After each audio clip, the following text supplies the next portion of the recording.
Hello, everyone. Good evening. I'm Kara Carmack, the Assistant Director of Exhibitions and Public Programs at the New York Studio School, and I'm honored to welcome you to our Fall 2023 Evening Lecture Series, and to tonight's talk on Henri Matisse, André Derain, and Fauvism by Met curator Dita Amory, and we're also honored to call her a trustee here at the school. A reminder to those here on 8th Street to please silence all cell phones during tonight's events. We'll reserve time at the end for Q&A with the audience. For those in the room, please raise your hand and I'll bring a microphone to you so our online audience can hear your question. For our Zoom audience, you can submit your questions by clicking on the Q&A button at the bottom of your screen. Following the lecture, please join me and our guests downstairs in the Clay Room for light refreshments and to continue the conversation. The New York Studio School is grateful to the following funders for their support of the 23-24 Evening Lecture Series: the National Endowment for the Arts, the New York State Council on the Arts, the New York City Department of Cultural Affairs in partnership with the City Council, the Robert Lehman Foundation, the Samuel H. Kress Foundation, and many generous individual contributions. Please visit our website to learn more or to make a donation to help keep programs like our evening lecture series free. Now I'm delighted to introduce this evening's guest. Dita Amory is the Robert Lehman Curator in charge of the Robert Lehman Collection at the Metropolitan Museum of Art. A curator at the Met for 27 years, she's organized international exhibitions on Pierre, Bonnard, Paul Cezanne, and Félix Vallotton, in addition to numerous installations of master drawings chosen from the Robert Lehman collection. An essay she wrote on the models of Bonnard and Matisse for a catalog to accompany the exhibition Matisse, Bonnard, Long Live Painting, at the Stadel in Frankfurt in 2017 was an unexpected primer for her current show at the Met, Vertigo of Color, Matisse, Derain, and the Origins of Fauvism, which is on view through January 21st, 2024. Please join me in offering a warm welcome to Dita.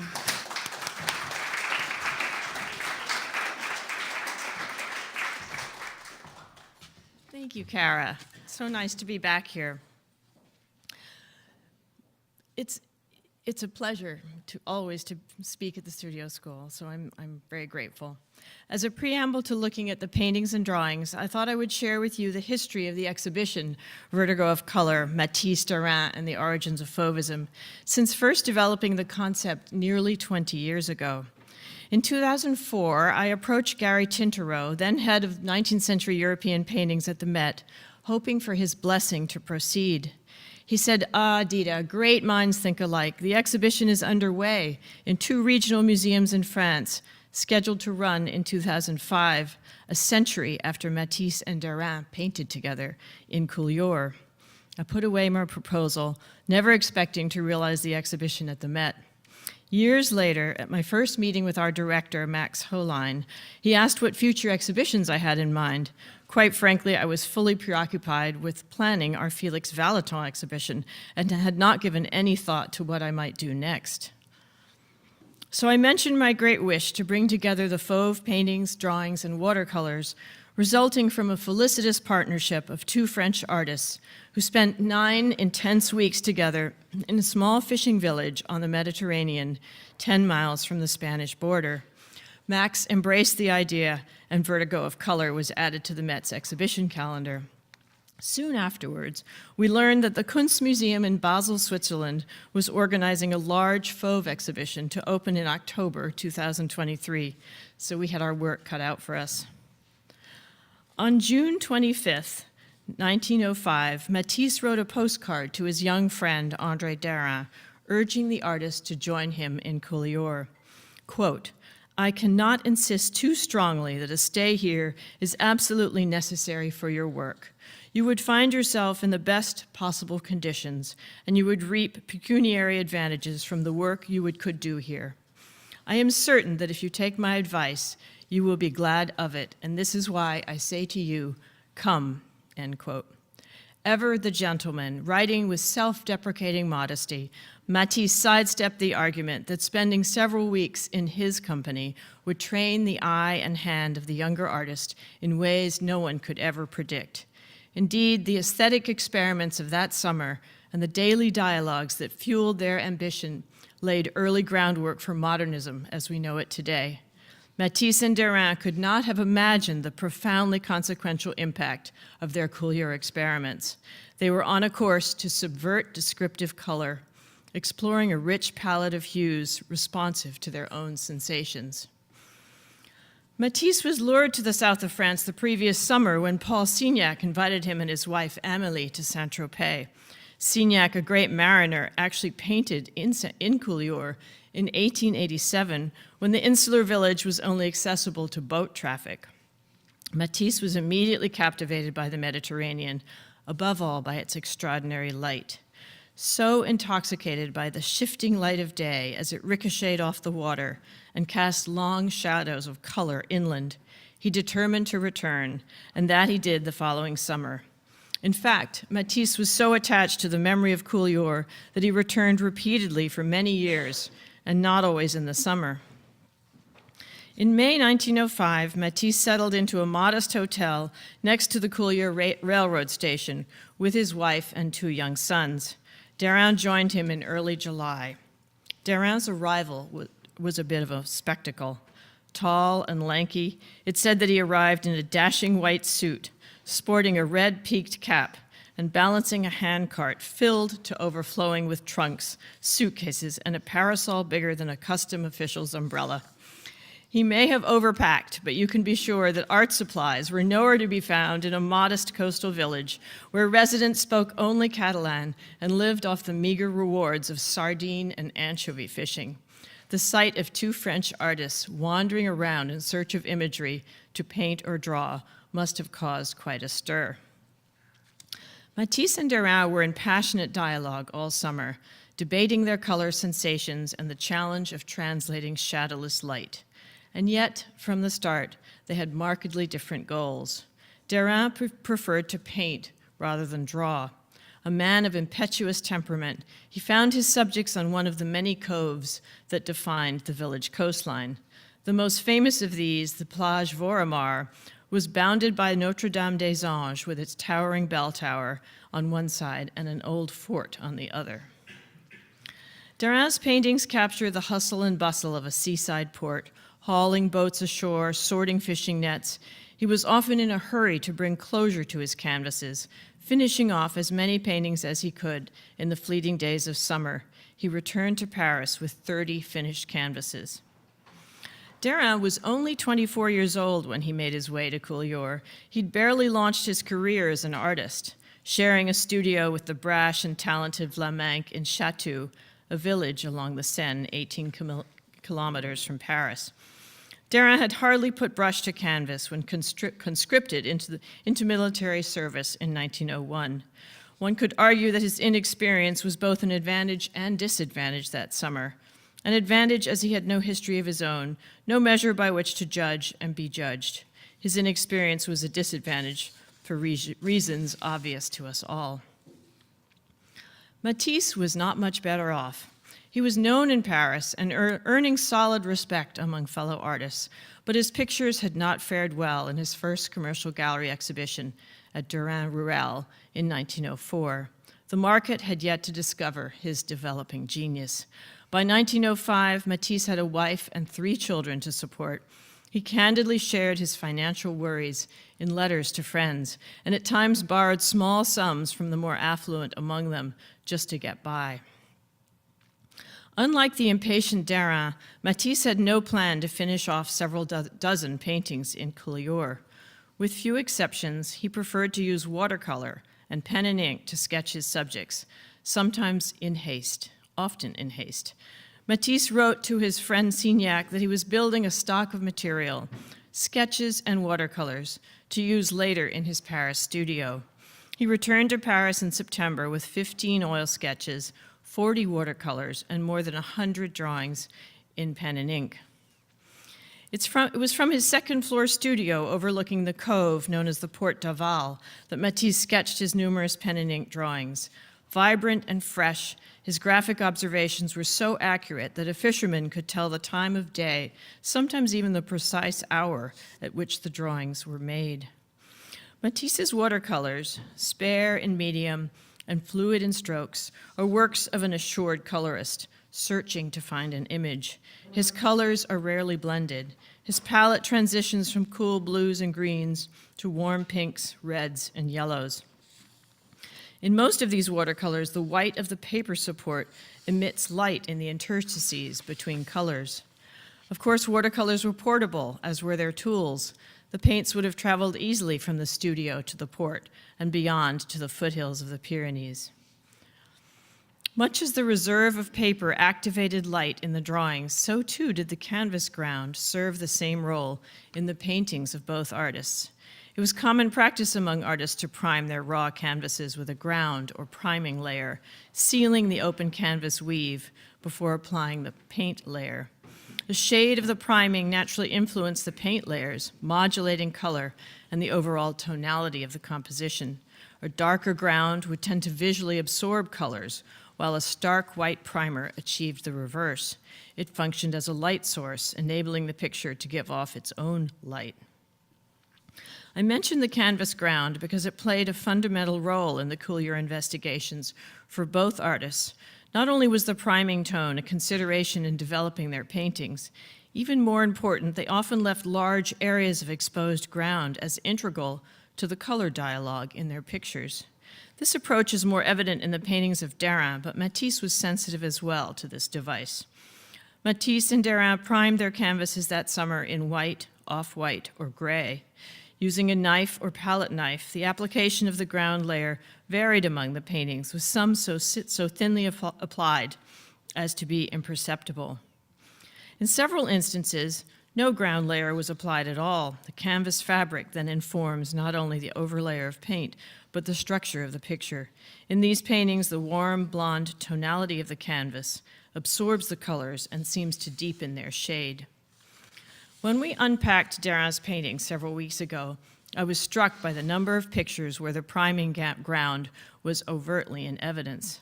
A deep gray was used in the painting Collioure to give weight and density to the clustering of houses, cobalt blue sea, and coastline beyond. In the near right corner, Derain retains the primer as a zone of color, dotting the dark landscape with a few red flowers. That same gray primer reappears, albeit less visibly, in Derain's portrait of Matisse, a tour de force of Fauve painting, which we shall take a look at later. White or off-white ground is much more commonly used as priming in Derain's port paintings. In sailboats at Collioure, the sharp white priming ground actually defines the cascading sails, over which Derain has lightly added pigment. The white primer adds a warm luminescence to the whole image, otherwise dotted with color to differentiate form and volume. This highly successful painting must have been an eyesore in 1905, a daring vision, barely painted, sparkling with light and thoroughly energized despite its economies. The dots and dashes may recall the pointillist technique of Neo-Impressionism, but Derain is clearly on another path. In another example, he again reserves the white primer to outline his sails and their shadows, while the ever-changing colors of the sea shimmer in linear marks against the interstices of white. Of the many formal discoveries drawn from painting and raking sunlight, one threads through Derain's port paintings, the transforming palette of shadows. Derain wrote to his great friend Vlaminck, "Why, it's the light, a blonde light, golden, which suppresses the shadows. It's maddening work." End quote. What he was saying is that shadows were full of light, and therefore full of color. In fishing boats Collioure, opaque blue shadows crawl over the diagonal white sails. In the faubourg of Collioure, olive green shadows weave around the sand in the near ground. In the port of Collioure, the beached vessels cast cobalt blue shadows. These colorful paintings may give you the impression that Matisse and Derain were at ease in their new environment, dashing off paintings and watercolors at lightning speed. In fact, they were in agony most of the summer, for they were on wholly new aesthetic ground, testing norms, repudiating conventions, two artists unsure of the outcome of their audacious experiments. Matisse said it plainly years later, "We were at that time like children in the face of nature, and we let our temperaments speak, even to the point of painting from the imagination when nature herself could not be used." Not only color was redefined in Collioure, so too was brushwork. Matisse and Derain had toyed with the divisionist marks of Neo-Impressionism, a style of painting dependent on the precise interaction of hues as laid out in scientific treatises. It was a practice among artists in Paris in the later 19th century, and it found its way to Belgium as well. Many artists felt compelled to reckon with this rigorous new technique, and no one could overlook the extraordinary pictures of Georges Seurat. Before Seurat's untimely death in 1891, at the age of 31, he painted 6 masterpieces in his own Neo-Impressionist language. If Georges Seurat set a high bar on canvas, Paul Signac did as much on the printed page. He passionately urged fellow artists to embrace color theory, as laid out in the writings of the French theorist Charles Blanc and the American Ogden Rood, exhorting his contemporaries to read their treatises as a primer to study the admixture of pigments on canvas. Neo-Impressionists came to believe that separate touches of interwoven pigment result in a greater vibrancy of color in the observer's eye than is achieved by the conventional mixing of pigments on the palette. Known as mélange optique, optical mixture, this meticulous paint application would, they felt, realize a pulsating shimmer of light on the canvas. It was in the context of this aesthetic environment in Paris that Matisse and Derain took up their brushes and drawing tools in the south of France. For Derain, it was an easier transition. He'd never embraced the rigorous application of color, central to Neo-Impressionism. For Matisse, it was another matter. He was still grappling with that very idiosyncratic style proselytized by his friend Signac. In the winter of 1904-05, Matisse had embarked on his first important synthetic painting. The title is from Baudelaire's famous volume of lyric poetry, Les Fleurs du Mal. Le tout n'est qu'ordre et beauté, luxe comme et volupté. Matisse fills his canvas with pointillist dots, but he does not subscribe to the rigorous color harmonies of Neo-Impressionism. He made several early sketches for the composition. We have a highly finished oil study for Luxe comme et volupté in the Collioure exhibition. Signac was so enthralled with the final painting that he bought it for his house in Saint-Tropez. Writing to Matisse in June 1905, Signac noted his delight in the picture. Quote, "I think about your picture often, and I like it more and more.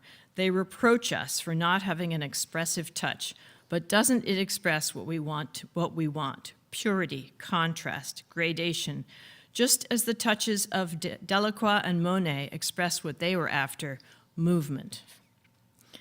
The Joy of Life is another early masterpiece to result from Matisse's neo-impressionist musings.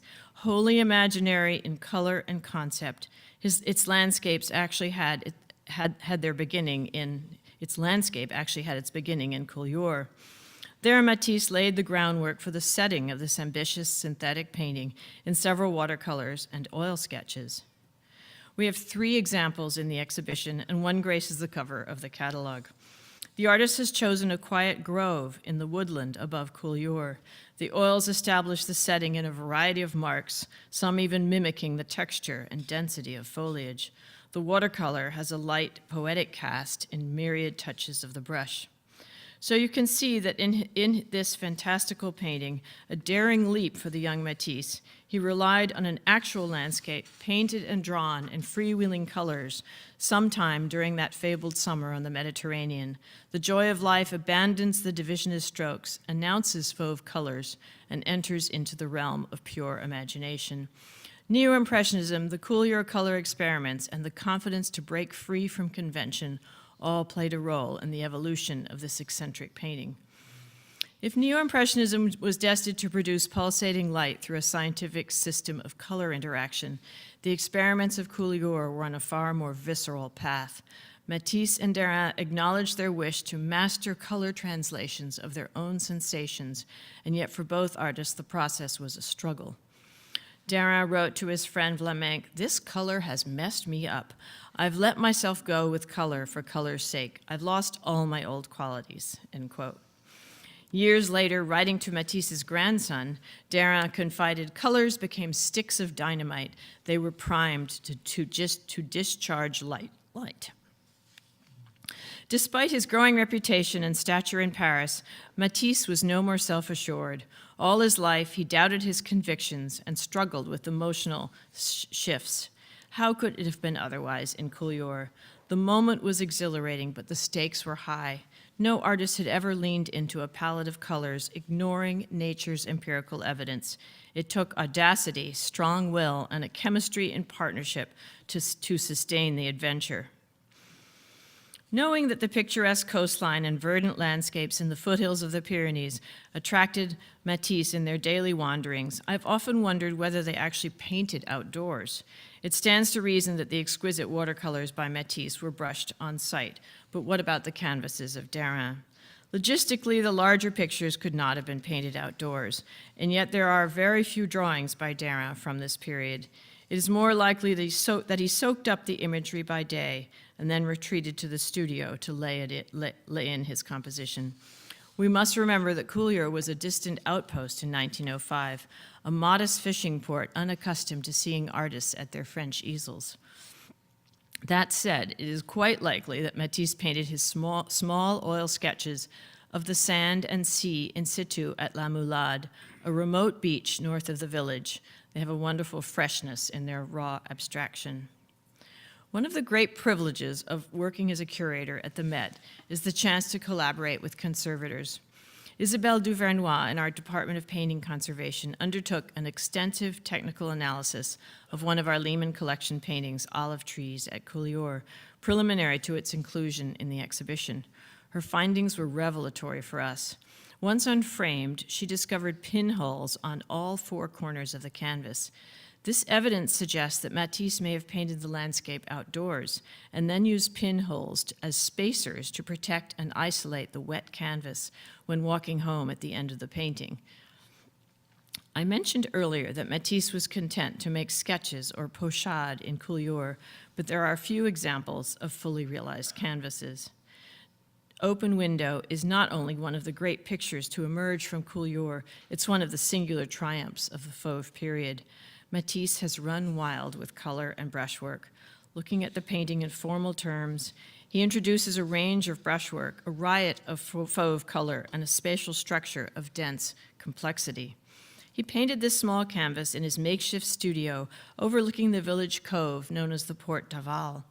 The artist is looking out the window, its French doors framing the near and distant view. For those of you who know Matisse's later work, windows were an aesthetic device he favored. In this picture, measuring only 21 by 18 inches, the artist has spatially crafted 3 zones, the interior with its flat, thinly brushed color in rhyming hues of viridian green and fuchsia pink, the near ground outdoors where pots of geraniums decorate the ledge and ivy covers the balustrade and surrounding frame, all painted in pulsating marks, quick dabs of color. And finally, in the distance, linear strokes lay in the suggestion of anchored vessels bobbing in the water in the harbor. The painting dazzles the eye as if illuminated by a single field of light. Colors dance off each other in a complex choreography of tints. There was another player central to the painterly investigations that summer in Collioure, and that was Henri Matisse. She'd fallen in love with Henri Matisse several years earlier and determined to devote her life to him and his advancing career. He famously told her before they married, "Mademoiselle, I love you dearly, but I shall always love painting more." Amélie was selfless to the end, or I should say, until she could no longer tolerate life with her husband. She produced 2 sons, Joan and Pierre, adopted Marguerite, Matisse's love child from an earlier liaison, and offered a steadying hand time and again when her husband looked to her to calm his nerves. Matisse suffered acute tension at his easel right through his life, and Collioure was no exception. Amélie found ways to ease his anxiety. She took him on long walks and read to him in the night when insomniac demons haunted his sleep. Much later in life, after decades of sacrifice in the service of her husband's career, Amélie could no longer bear her peripheral role. A beguiling Russian model had taken center stage. Finding models in a simple fishing village in 1905, where no one spoke French and few would have understood the needs of 2 young artists, was next to impossible. Amélie stepped in. She sat for her husband and for Derain, modeling in every setting from the beach at La Moulade to the cork oak woodland above the village to the studio above the Porte d'Aval. We have examples of Amélie modeling in paintings, watercolors, and drawings. A Met drawing by Derain is a marvelous affirmation of the intimacy of that summer. Matisse sketches his wife at water's edge, while Derain records it all in ink. In La Japonaise, Woman Beside the Water, Matisse makes a dazzling statement of color and brushwork. Painted outdoors, Amélie is barely recognizable in a kaleidoscope of colors freely brushed. Only the curls and squiggles of her robe give outline to her abstracted profile pose, spatially and chromatically organized on a white ground layer of the canvas. The marks activate the picture plane with a unique visual rhythm. This is another example where pinholes at each corner of the canvas suggest that Amélie was posing outdoors. The pen and ink drawing sketched on site is further proof that Amélie sat for La Japonaise at water's edge. In Madame Matisse in the Olive Grove, Amélie all but disappears into a mosaic of brush marks lightly touching the canvas. She's a diminutive presence, marked only by a red parasol of connecting strokes at the center of the canvas. Matisse has outlined some of nature's vegetation in ink, but otherwise he maintains a deliberate ambiguity of form. The painting is not about crafting an image, teasing out a narrative, but rather about patterning brushwork, hundreds of parallel strokes, all separated to expose the painted ground, test our capacity to read the picture. Painting in this way had its origins in Neo-Impressionism, and yet Neo-Impressionist painting had at its goal the intermixing of precise colors to suggest light and shimmering surfaces. Matisse departed from those strict dictates, preferring the freedom to use color prompted by his imagination, his sensibility. One of the finest paintings to emerge from the summer in Collioure is a portrait of Henri Matisse by Derain. You will notice that it's the first painting we've seen that was quite obviously started and finished indoors. Matisse and Derain generally spent their days combing the beaches and inland foothills, searching for imagery. But when the midday sun heated Collioure to an intolerable temperature, they retreated to the studio to paint. We imagine that Amélie posed for Woman with a Shawl, Madame Matisse in a kimono, in the Collioure studio. What do we see in the painting? Despite the title, do we call it a portrait? I would prefer to call it a figure study with a known model. Derain focuses less on physiognomy, less on the individual than on color and patterning. The red and green polarities that we've come to recognize in other paintings animate the canvas in relational color and variegated brushwork. Derain renders space ambiguously. He deliberately flattens the environment around Amélie. There is only the mere suggestion of a table and the chair she apparently occupies. Amélie as subject is entirely defined by her voluminous kimono, its broadly stroked folds of fabric, and choreography of cobalt blue patterning. Dots and dashes, lines and curlicues shift in color. Where the kimono reaches the red swath at center left, green takes hold in shadow. The model demurs in her expression, as if to signal that she's just a prop, enabling Derain to paint magnificent color and audacious patterning, a painting ostensibly finished and yet fundamentally an investigation in color and brushwork. Amélie posed in much the same way for her husband. In two pen and ink drawings, he sketched her sitting in a fringed armchair, holding a fan and looking down toward the ground. These graphic studies animate the kimono's patterning with even more gusto. Swirls and arabesques settle into the fabric in ink, whereas those shapes seem to lift off the kimono in the painted equivalent.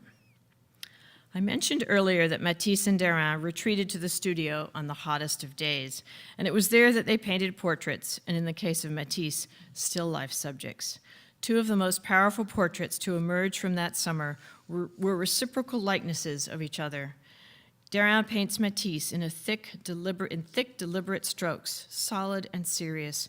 He controls the distribution of light and shadow, the latter so demonstrative in the opaque green modeling of the cheek and forehead. The brushwork in Matisse's portrait of Derain is much more free-form, sketchier.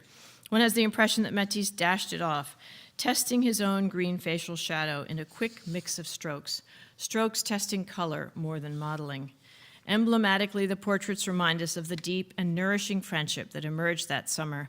Two artists meeting quite spontaneously in a quiet village in the south of France, uncertain of their future and unaware of the impact of their experiments on contemporary artists and beyond, on the erupting changes in the language of art.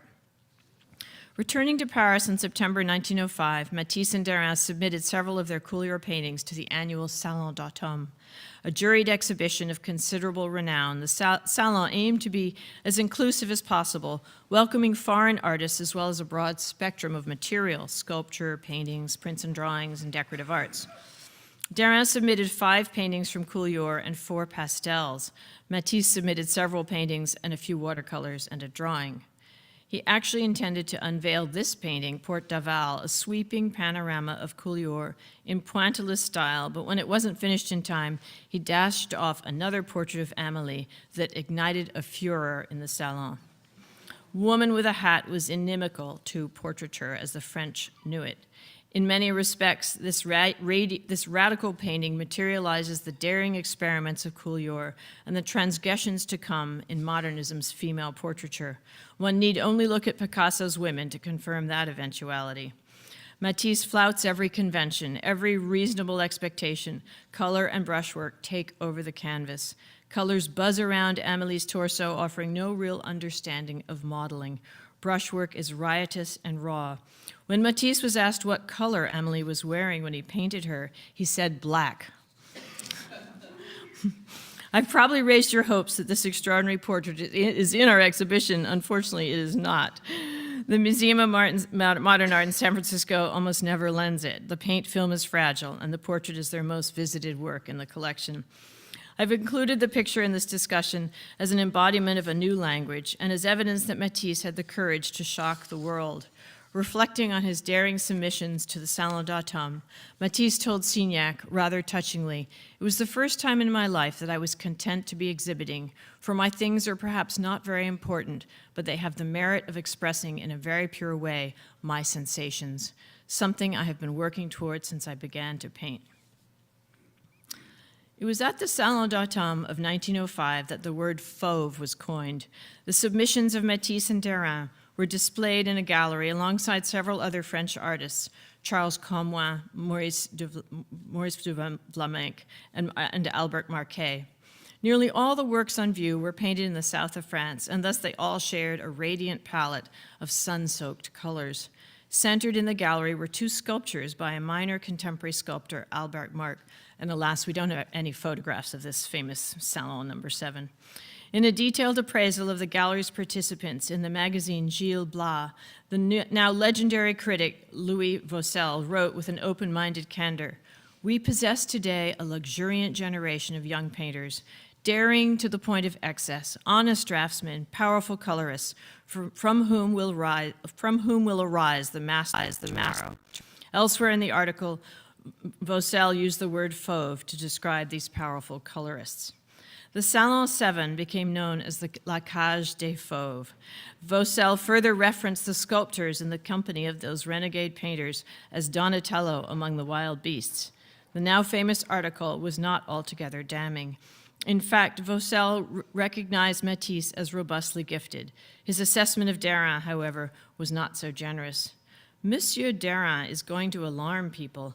I think he's more a poster designer than an artist. The decided character of his virulent imagery, the facile juxtapositions of his complementaries, will seem willfully puerile to some. Let us recognize, nevertheless, that his boats, the drying of sails, would happily decorate the walls of a child's room." This frank critique notwithstanding, Vaucel was actually far more generous in his overall appraisal than other journalists who took a much more conservative view. They accused the Fauve artists of taking color to a level of debauchery. They were accused of having no skill. Some were so angered that they admitted to having no words to critique these wild beasts. In hindsight, of course, we wonder what all the fuss was about. Our visitors to the exhibition revel in the exuberant color. But as my co-curator Anne Dumas reminds us in her fine catalog essay, the French public had yet to come to terms in 1905 with the formal and chromatic innovations of Paul Gauguin and Vincent van Gogh. French art was on the brink of cataclysmic change. Picasso was finishing off Les Demoiselles d'Avignon in his Bateau Lavoir studio. Cubism was just years away. And Matisse himself was at the precipice of an extraordinary career in painting. Derain shifted to conservatism in later painting, but the artists who followed in the narratives of modernism owed a debt to the Collioure experiments and to the two protagonists who had the courage to paint explosively and own up to their daring adventure. Now, if I have a few more minutes, I thought I would read some of the letters. They were very, very productive in these 9 weeks, but they also found time to write long letters to their friends and, in the case of Derain, to Vlaminck. So I don't want to spend too much time on them, but I thought I'd read a few excerpts. And we actually reproduced 22 letters in the exhibition catalog in full. So this is a letter from Matisse to the artist Henri Matisse, written in Collioure in May, and that, of course, was many weeks before Derain arrived. "How are you faring in Saint-Tropez? The kids and the paintings? Have you seen Signac and Cross? We're doing well here. We found an inexpensive hotel, the only one in the area, and the price being quite reasonable, we do not altogether regret not being home. I rented a room on the quai known as Le Faubourg, with a view of the sea where I work very comfortably. To keep me company, there's a painter from the Indépendant, a friend of Luce's named Theroux, who is a very agreeable comrade. He lives in Elne, 12 kilometers from here. I think you would do well to come and see me before leaving the Midi. You would see charming things here, and you could get an idea of the place before coming one of these springs. The children are doing well and spend their days at the seaside. My wife asks me to send her regards. Looking forward to hearing from you. I cordially shake your hand. Yours cordially, Henri Matisse." And then in a postscript, "Please give my warm wishes to the Signac family and to Monsieur and Madame Cross when you see them."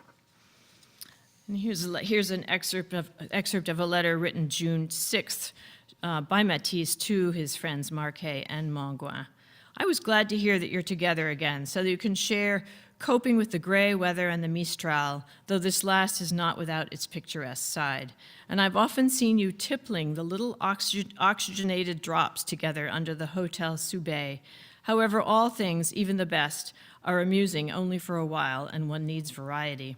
I hope I'm divining your own wish by calling for brutal sunlight so that you can partake of the little drops of refreshment, not to get too pissed off and finally get some work done.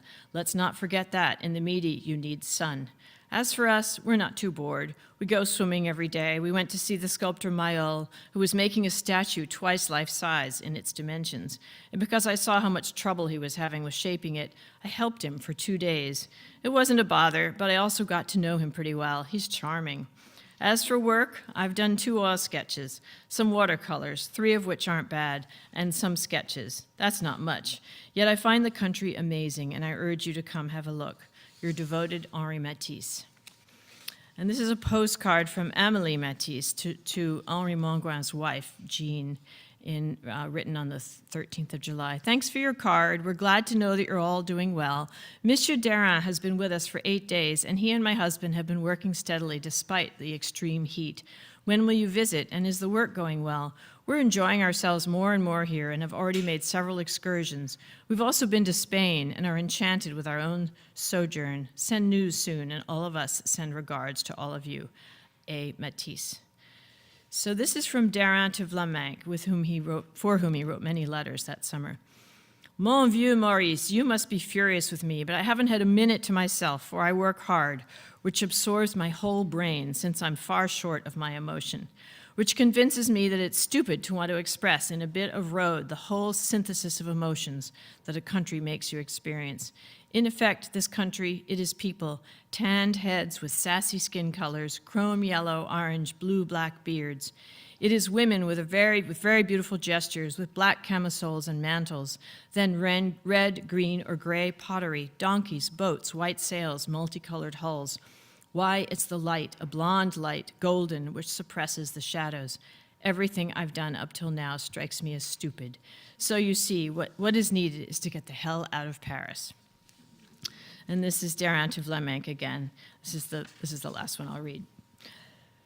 This was July 28th. You must think me very remiss for having left you so long without news. I think I already wrote to you, but I'm not quite sure. There's so many things to tell you that I don't know where to begin. I take advantage of the rain to write you, for normally there's radiant sunshine that brings me to despair with its way of increasing my synthetic difficulties, and also with how it complicates my acrobatic exertions, handling the light as far as deductions go. But my trip has been of great service to me in 2 important respects. 1, a new conception of light, which consists in this, the negation of shadows. Here the light is very strong, the shadows very bright. Shadow is a whole world of clarity and luminosity that counters the light of the sun, what are called reflections. Until now, we've both neglected all this, and in future it will mean gains for composition in terms of expression. 2, knowing how, in the vicinity of Matisse's work, to root out from under one's skin everything to do with the division of tones. He continues with this, but myself, I'm completely over it and almost never use it anymore. It makes sense in a tapestry or in a luminous and harmonious panel, but it's detrimental to things that derive their expression from deliberate disharmonies. In short, it is a world that self-destructs when pushed to the limit. Your pal, André Derain. Thank you.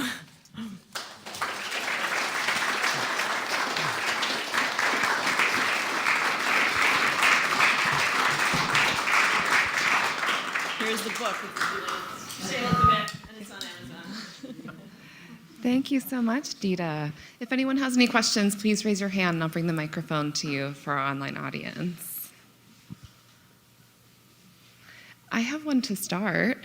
I wonder if you could speak to, or I'm just curious if the flora of the area was unique or particular or played any role in line and shape and composition.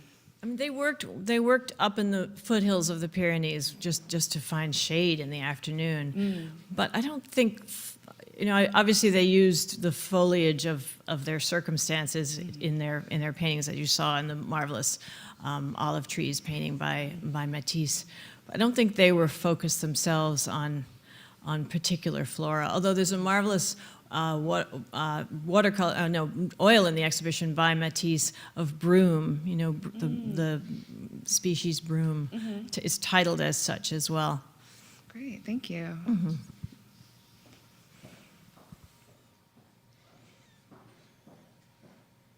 I was just curious again about Matisse. Did he go in 1905 to Algiers? And No. Later?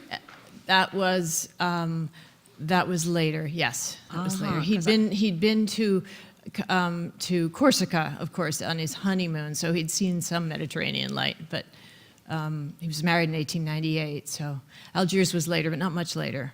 And also, what about the German expressionists? I mean, I think he went later also to Germany, didn't he? I mean, I think Yeah. they owe a great debt to these two artists. You mean this is prior to This the is first, prior to German Expressionism. Oh yes, decades to prior. Pierre. Yeah.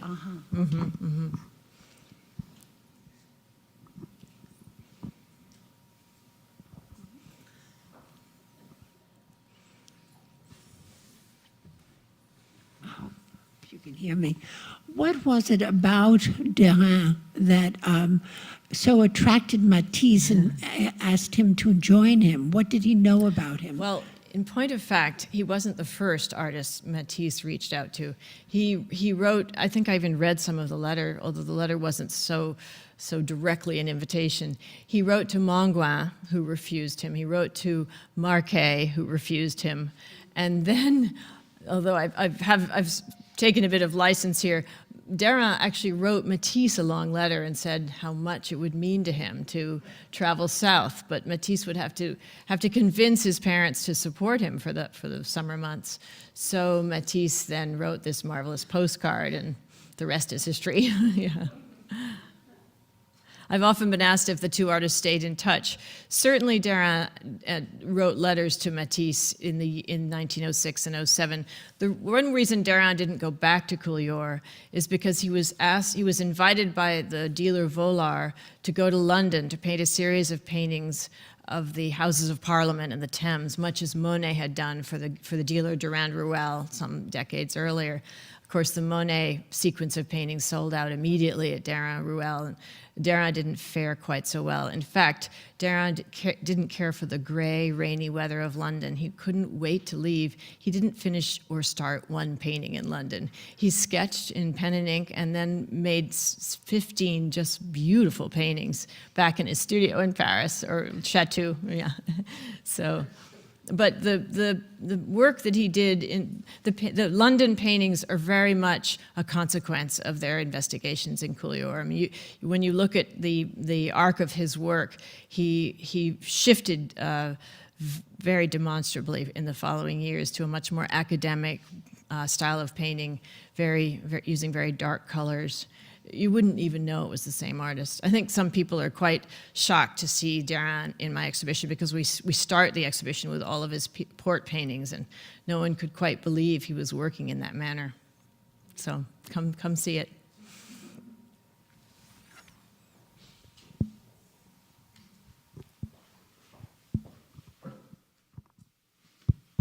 Hi, Dita.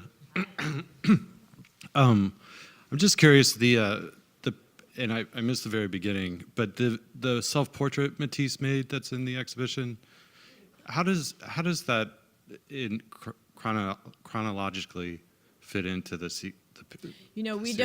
We know they were together for 9 weeks, and so what was painted in Collioure was painted at some point in those 9 weeks, but we don't have a sequencing in time, unfortunately. I know which painting you mean. It looks very much like a Picasso, actually. It's a marvelous self-portrait in a striped T-shirt.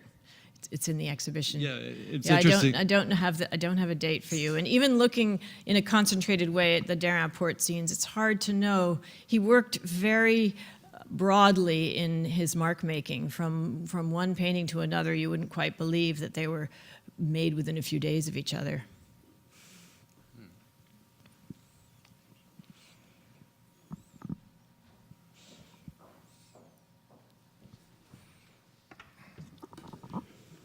as you went about putting together the show, what surprised you or intrigued you that you discovered that determined how you put the show together? Well, we were very challenged by this exhibition in Switzerland, to be quite honest. The Basel Museum, the Kunstmuseum in Basel, has a very large Fauve exhibition of, I don't know, over 100 works by many Fauve artists, and they sent their loan letters before we sent our loan letters. And in fact, I had the audacity to ask the director if he might withdraw his request to the Tate for these two portraits, because I said we needed them in our exhibition. And I did a fair trade with him. I won't say any more, but I lent him a very important painting for another exhibition. He agreed, which was really collegial of him. To be honest, you know, because of COVID, generally in the past, in the best of circumstances, curators see everything before they ask for them. You know, they actually physically see everything. I saw very few of these paintings. I saw those loans from San Francisco, Washington, New York, MoMA. The Met lent, overall we have 10 works in the show. The Modern Art Department lent generously. So it was a revelation to open these crates. And you don't know, you see reproductions, but you can't judge scale in reproduction. And you certainly don't know to what extent a frame is going to color your view of a picture. So there were lots of surprises. I think this ground, as I'm so fixated on this priming ground, I think that once your eye is trained to look for it, you see it everywhere in the exhibition, and that was new to me when we uncrated the paintings. There's always a bit of luck when you do a show, because you're never quite sure how the installation will sort out. But I will say, of the many shows I've done, this one paces very well in our lower galleries. So I haven't been to Basel to see their exhibition, but I'm sure it's marvelous.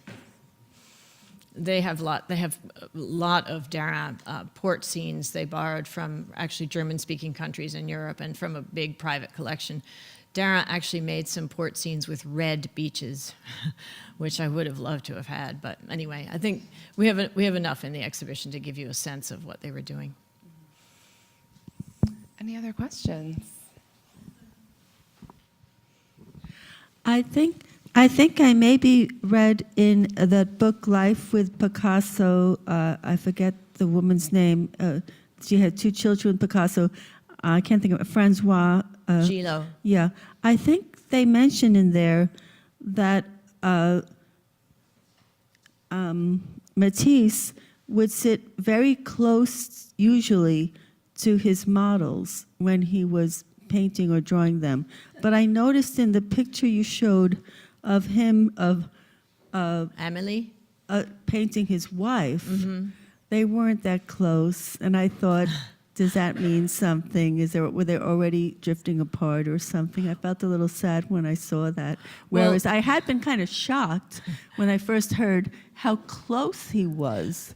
And plus, there was an intimation in the book mostly about Picasso, that whereas Picasso would paint his wives and mistresses, Matisse would paint models who maybe he was trying to make into mistresses or something. I'm not sure. It was just a hint. No.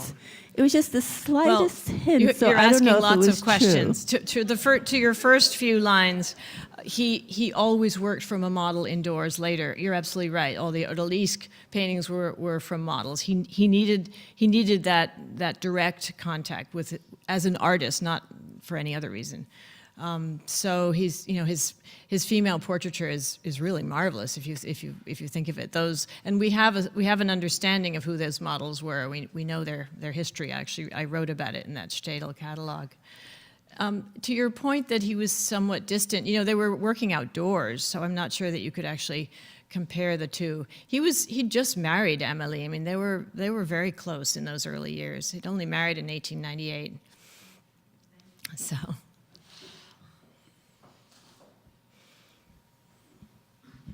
The pins that you mentioned were in two of the works that your colleague found. The holes, the holes in the. Oh, the pinholes. Yeah, The yeah. pinholes, yeah. How big were, Oh, so I didn't probably explain very well. If they had multiple wet canvases, they needed spacers between the canvases to carry back to the hotel, right? So the pinholes would enable those, pins would enable the spacing of canvases when they, of wet canvases. So, and that's Isabel's theory, but I think she's absolutely right. well, is there any possibility that they could have been, those pins could have been used to put the paper on an easel or something along those lines? Well, I mean, I know Pierre Bonnard did just that with his canvases. He never stretched his canvases until he'd finished painting his image. I like to believe that they made some of these outdoors. I mean, they didn't need that optical appreciation because they were working from their own sensibility. But, and I'm sure they finished their canvases back in the studio. The studio must have been small. It was no studio. I mean, it was just a room they rented on the second floor of a building overlooking one of the coves. So, she even, I have to confess, she even in the very large, the largest painting in the exhibition is a port scene by Derain in the Met's collection. She found pinholes as well there. So it's a bit of a mystery. It's hard for me to believe, looking at that painting, that it could have been painted outdoors. But and you also wonder, looking at the photograph. It's the only photograph we have of the two of them in Collioure that I showed you earlier, where they're standing sketching among the fishermen with the little children in the foreground. You wonder how the local population regarded them, right?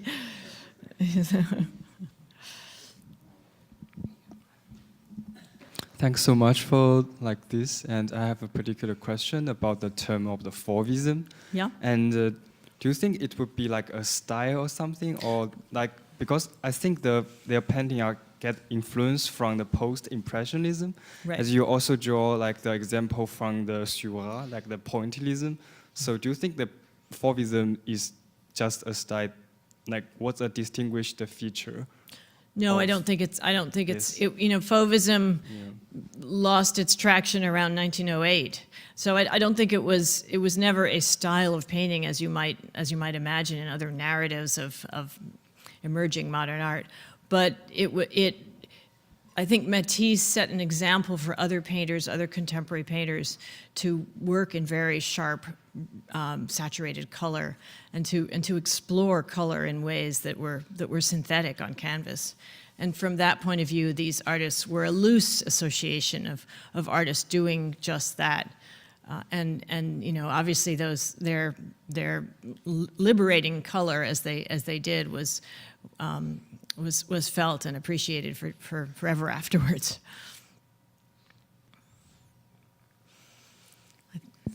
There's an online question that is asking about the open window. And they say it's very coloristically very complex. Do you know anything about how it was made? Well, I think I discussed that, didn't I?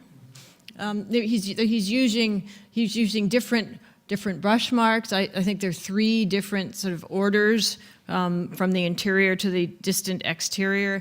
And if you can look at it coloristically, but you can also look at the liberty he took and the variety of mark making that somehow divides each of these zones of spatial structure. So I don't know. I imagine he started with the interior. I mean, those walls were probably white, right? And then moved beyond in his image, but I really don't know for sure. Another, you asked me about discoveries. I was given the fact that these are mostly experiments. They're admittedly experiments. Matisse even wrote about these investigations as studies. Most of the works in the exhibition are signed, either signed in initials or signed in full names. So I have a sense that they knew they were onto something, and that they would be proud of this material in the decades, in the years to come.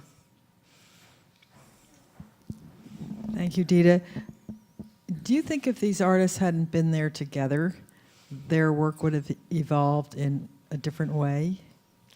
I think they needed each other fundamentally although they were working, as I said, they were producing different material with different goals in mind. I think they were in dialogue every single day, and painfully. I mean, they were bothered by the light. They were trying to find ways to transpose light on canvas. For Derain, he was still so young, imagine 24. And Matisse, if you think of the trajectory of his career, he was also very young in terms of what he'd already painted, at 35. I think I can't really answer your question, but I can certainly reaffirm the fact that partnership was crucial to their production. I just want to, because Gauguin was such an important figure in the late 19th century, and I know that Matisse did.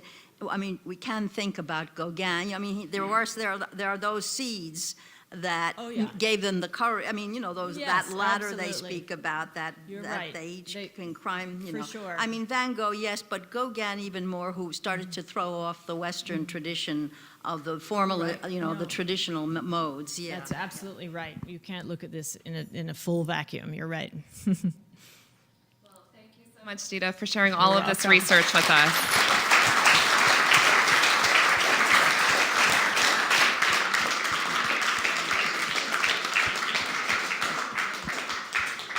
And again, the exhibition is up through January, so head uptown if you haven't seen it yet or revisit it again. And please join us downstairs in the clay room for some refreshments.